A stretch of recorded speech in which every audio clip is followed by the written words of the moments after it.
Hello students, मेरा नाम है डॉक्टर विकास गोयल और हमारा कोर्स चल रहा है C programming language. C programming language के कोर्स में अब तक हम दो कंपाइलर्स की डेमोन्स्ट्रेशन कर चुके हैं। वन वाज ऑनलाइन कंपाइलर, जिसमें मैंने एक वेबसाइट ली थी onlinegdb.com, उस पर मैंने अपने सी प्रोग्राम को रन करके दिखाया था। और दूसरा डेमोन्स्ट्रेशन हमने किया था यूजिंग एंड्रॉयड ऐप। तो उसमें हमने लिया था एक कोडिंग सी नाम का कंपाइलर, जिसमें हमने प्रोग्राम 2 को कंपाइल और रन किया था। तो होपफुली लास्ट लेक्चर में कोई डाउट नहीं होगा। तो अब इस लेक्चर में हम third type of compiler, that is offline compilers की डेमोन्स्ट्रेशन करेंगे। तो हम कंपाइलर यूज करेंगे turbo C++, but third program को रन करने से पहले उसको समझ लेते हैं, उसके बाद हम उसको कंपाइलर पे रन करेंगे। अब थर्ड प्रोग्राम समझने से पहले हम एक कंसेप्ट पढ़ेंगे, उसके बाद आप थर्ड प्रोग्राम पे जाएंगे। तो ध्यान से देखिएगा, कंसेप्ट का नाम है इनिशियलाइजेशन ऑफ ए वेरिएबल। तो इनिशियलाइजेशन ऑफ ए वेरिएबल का मतलब क्या है कि किसी भी वेरिएबल में कोई भी वैल्यू असाइन करना। तो assigning value to a variable, तो किसी वेरिएबल के अंदर कोई वैल्यू डालना, असाइन करना, इज कॉल्ड एज इनिशियलाइजेशन। अब देखते हैं इनिशियलाइजेशन कितने टाइप की होती है। इनिशियलाइजेशन बेसिकली दो टाइप की होती है। First is compile time, second is run time. Compile time को आप स्टैटिक इनिशियलाइजेशन भी बोलते हैं और रन टाइम को आप डायनेमिक इनिशियलाइजेशन भी बोलते हैं। क्यों बोलते हैं हम बात करेंगे। तो फर्स्ट कंपाइल टाइम समझ लेते हैं। तो कंपाइल टाइम का मतलब है assigning value to a variable during writing of the program. तो जब आप प्रोग्राम लिख रहे हैं तभी आपने वैल्यू असाइन कर देनी है, इसको बोलते हैं कंपाइल टाइम इनिशियलाइजेशन। ठीक है, तो आप एक एग्जांपल के थ्रू इसको समझते हैं। तो मैंने डिक्लेयर किया int a इक्वल टू 5। अब आपको पता है यहाँ int क्या है, डेटा टाइप, a क्या है वेरिएबल नेम, और 5 क्या है कांस्टेंट। तो मैंने एक इंटीजर वेरिएबल लिया a और उसमें मैंने क्या डाल दिया 5। तो जिस टाइम मैं प्रोग्राम लिख रहा हूं उसी टाइम मैंने वैल्यू डाल दी। That is what you known by compile time initialisation. या वेरिएबल को डिक्लेयर किया, नेक्स्ट लाइन में या थोड़ी देर बाद उसमें मैंने वैल्यू डाल दी। तो अल्टीमेटली जब मैंने प्रोग्राम लिखा तभी मैंने उन वेरिएबल्स की वैल्यू डाल दी। तो this is what you known by compile time initialization. ठीक है, तो अब देखते हैं second type of initialization, that is run time और डायनेमिक इनिशियलाइजेशन। क्या मतलब इनका अभी समझेंगे थोड़ी देर में। तो इसमें क्या होता है, assigning value to a variable during execution of the program. तो जब हम प्रोग्राम को रन करेंगे तब आप वैल्यू प्रोवाइड करेंगे, उससे पहले वैल्यू प्रोवाइड नहीं करेंगे। तो जैसे मैंने दो वेरिएबल लिए int a b, आपको पता है ये डेटा टाइप है, ये वेरिएबल नेम है। तो दो वेरिएबल लिए अगेन a और b, बट मैंने यहां इसमें a और b में कोई वैल्यू नहीं डाली प्रोग्राम लिखते हुए। मैंने किसकी हेल्प ली, scanf की। तो scanf की हेल्प से आपकी रन टाइम इनिशियलाइजेशन होती है। तो जब भी आपको रन टाइम इनिशियलाइजेशन करनी हो या यूजर से इनपुट डलवाना, तो हमेशा किसकी हेल्प लेते हैं आप, scanf की। तो scanf क्या करता है, इसके दो पार्ट होते हैं। फर्स्ट होता है फॉर्मेट स्ट्रिंग और सेकंड होता है list of arguments.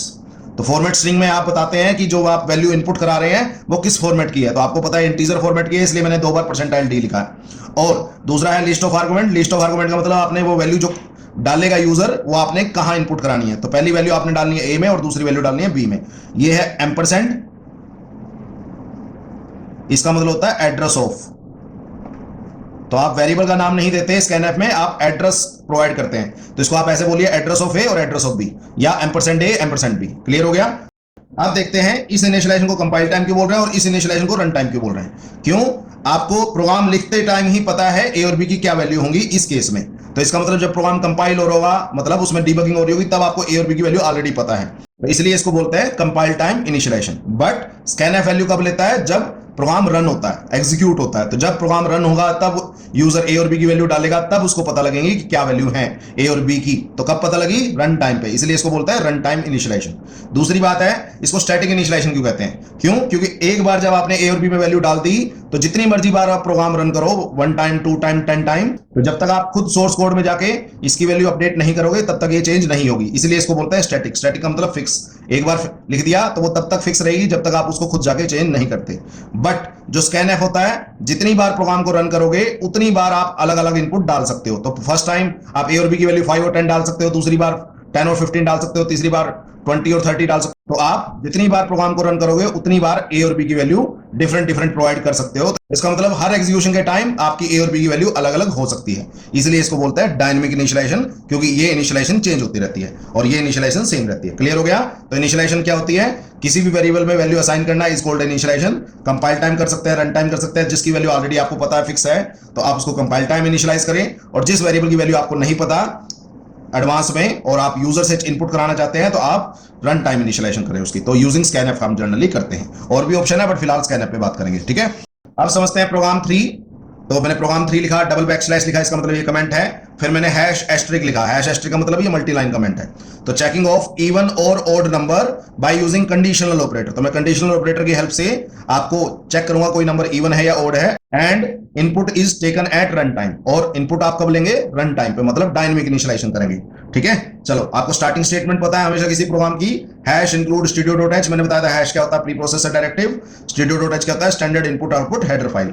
Hash include conio dot H, again conio dot H क्या होता है? Console input output header file. मैंने बताया था जब भी आप प्रिंटफ, स्कैनफ, गेट्स यूज करेंगे तो आपको ये हेडर फाइल इंक्लूड करनी पड़ेगी, और आप जब क्लियर स्क्रीन, गेटch वगैरह यूज करेंगे तो आपको कोनियो डॉट एच को इंक्लूड करना पड़ेगा।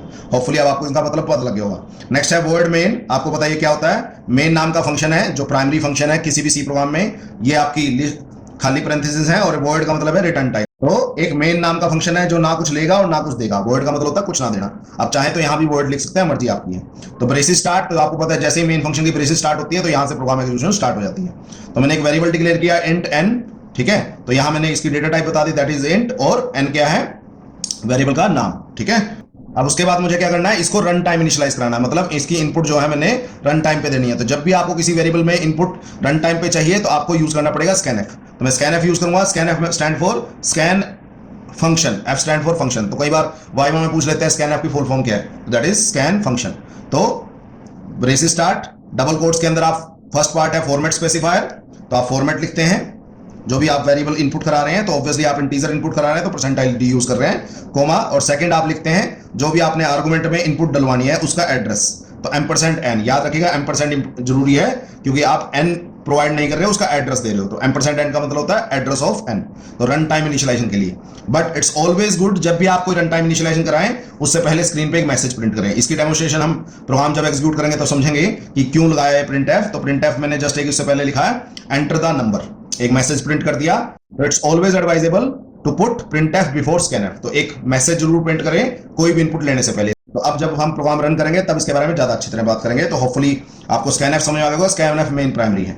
उसके बाद ऑब्वियसली यहाँ आप एन में इनपुट डल जाएगी। अब इसको आपने इवन ऑड चेक करना है। अब आपको पता है किसी भी नंबर को इवन और ऑड कैसे चेक करते हैं। तो अगर नंबर जो है वो 2 से डिवाइड हो तो वो इवन नंबर होता है, और 2 से डिवाइड ना हो तो वो ऑड नंबर होता है। तो इसके लिए मैं एक मोडलो डिवीजन ऑपरेशन लगाऊंगा। तो एन को मैं मोडलो डिवाइड करूंगा 2 से। तो आपको पता है मोडलो डिवीजन क्या करती है? रिमाइंडर रिटर्न करती है। तो मैं चेक करूंगा रिमाइंडर कितना आया, ठीक है। आपको पता है ये चेक करने के लिए होता है, इक्वल चेक करने के लिए कितना आया। तो अगर तो क्वेश्चन मार्क आपको पता है फर्स्ट आर्गुमेंट में कंडीशन लिखते हैं। तो कंडीशनल ऑपरेटर का आपको स्टेटमेंट पता होनी चाहिए। मैं यहाँ कमेंट लगा देता हूं। तो ये होता था कंडीशनल ऑपरेटर। यहाँ पे आप कंडीशन लगाते थे, यहाँ पे आर्गुमेंट 1, यहाँ पे आर्गुमेंट 2। तो ये बात थी। तो मैंने कंडीशन क्या लगाई? एन को 2 से डिवाइड करके चेक कर लो कि वो 0 आता है क्या। अगर 0 आता है तो ऑब्वियसली अगर ये ट्रू होगी स्टेटमेंट तो आपको पता है फर्स्ट आर्गुमेंट चलता है। तो मैं फर्स्ट आर्गुमेंट में लिख देता हूं प्रिंटफ इवन नंबर, ठीक है। उसके बाद कोलन, सेकंड आर्गुमेंट स्टार्ट होता है। अगर ये फॉल्स हुई तो प्रिंटफ ऑड नंबर, ठीक है। तो पहले आर्गुमेंट 1 वो हमेशा चेक होता है, वो या तो ट्रू आएगा फॉल्स आएगा। अगर ट्रू आएगा तो आर्गुमेंट 2 चलेगा, नहीं तो आर्गुमेंट 3 चलेगा। ये आपको पता होना चाहिए कंडीशनल ऑपरेटर में। ऑब्वियसली अब ये स्टेटमेंट खत्म होगी तो एक सिंगल सेमीकोलन आएगा लास्ट में। तो ऐसा नहीं कि प्रिंटफ और दोनों प्रिंटफ के पास अलग अलग आएगा, एक सिंगल स्टेटमेंट है ये, तो इसलिए लास्ट में एक सिंगल सेमीकोलन। होपफुली जो मैसेज प्रिंट होना वो हो जाएगा। उसके बाद आपको पता है लास्ट में क्या लगाता है? गेट से स्टेटमेंट लगाते हैं और ब्रेसिस क्लोज। तो अब ये था आपका थर्ड प्रोग्राम। होपफुली समझ आ गया होगा। स्टिल कोई पॉइंट ऑफ डाउट होगा तो please feel free to ask. अब इसको हम रन करेंगे offline compiler, that is turbo C++ पे, ठीक है। क्लियर हो गया? ठीक है, स्टार्ट करते हैं। ये है टर्बो C++ कंपाइलर। तो टर्बो C++ कंपाइलर एक ऑफलाइन कंपाइलर है जिसमें आपको इंटरनेट कनेक्शन की जरूरत नहीं है, बट आपको ऑब्वियसली डेस्कटॉप या लैपटॉप की जरूरत पड़ेगी इस कंपाइलर को रन करने के लिए। तो हम सबसे पहले जाते हैं फाइल टैब में। यहाँ 2 ऑप्शन है मेरे पास, एक न्यू और एक ओपन। न्यू का मतलब है आपने कोई नया प्रोग्राम लिखना हो, तो लेट्स सपोज न्यू आप क्लिक करते हैं तो आपको नया प्रोग्राम लिखने के ब्लैंक स्क्रीन आ जाएगी, तो आप अपना कोई भी नया प्रोग्राम लिख सकते हैं। दूसरा ऑप्शन है ओपन। ओपन का मतलब है ऑलरेडी आपने कोई प्रोग्राम लिख रखा है, उसको अगर आप ओपन करना चाहें तो ओपन में गए। तो अगर आपको पूरा नाम पता है फाइल का तो आप नाम लिख सकते हैं, नहीं तो फाइल सेक्शन में जाके आप जितनी भी आपके पास फाइलें पड़ी हैं उनमें सर्च भी कर सकते हैं। तो मैंने एक ही प्रोग्राम बना रखा, दैट इज इवन और ऑड। तो मैं इसको क्लिक कर लेता हूं ओपन। तो ये मेरा प्रोग्राम था जो मैं लिख चुका हूं ऑलरेडी कि हमारा टाइम बच जाए, और मैं समझा चुका हूं आपको इस प्रोग्राम को। तो सबसे पहले मैंने कमेंट लिखे प्रोग्राम 3 और program 2 check a number is even और odd using conditional operator and input is taken at run time. उसके बाद हैश इंक्लूड स्टूडियो.h आपको पता है, हैश इंक्लूड कोनियो.h आपको पता है, word main empty parenthesis braces start int n आपको पता है ये वेरिएबल डिक्लेयर किया है। नेक्स्ट है प्रिंट एफ। आपको पता है प्रिंट एफ क्या होता है? प्रिंट फंक्शन होता है जो क्या करता है, जो भी आपकी आउटपुट है वो मॉनिटर पे प्रिंट करता है। तो ये मॉनिटर पे प्रिंट करेगा, क्या प्रिंट करेगा? Enter the number. उसके बाद स्कैन एफ क्या करता है? ये भी एक फंक्शन है, एफ स्टैंड फॉर फंक्शन। ये आपकी इनपुट लेता है कीबोर्ड से और जो भी आपने लोकेशन दी है उसमें डाल देता है। तो स्कैन एफ स्टेटमेंट के दो पार्ट होते हैं, एक होता है फॉर्मेट स्ट्रिंग।